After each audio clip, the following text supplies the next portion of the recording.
নমস্কার, কেমন আছেন সবাই? রামানন্দের রান্নাঘরে সবাইকে স্বাগত। আজকে চলে এসেছি এক নতুন রেসিপি নিয়ে, হচ্ছে ভোলা মাছের ঝাল।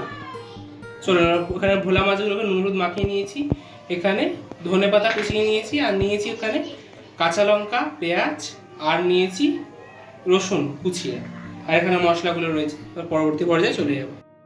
তেল গরম করে নিয়েছি, এবার একে একে মাছগুলোকে ভেজে নেব। মাছগুলোকে ভেজে নিয়েছি, এবার হচ্ছে তুলে নেব।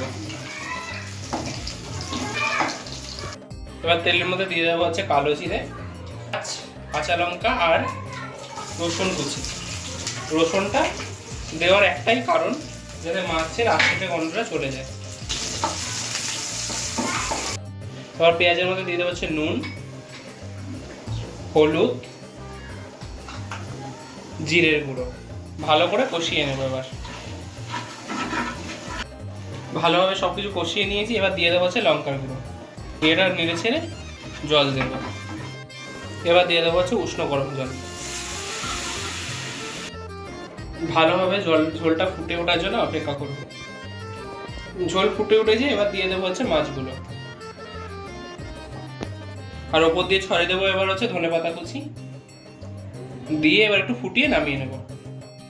তৈরি হয়ে গেছে আমাদের ভোলা মাছের ঝাল, নামিয়ে নিয়েছি।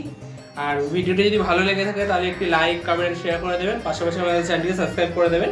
Thanks for watching.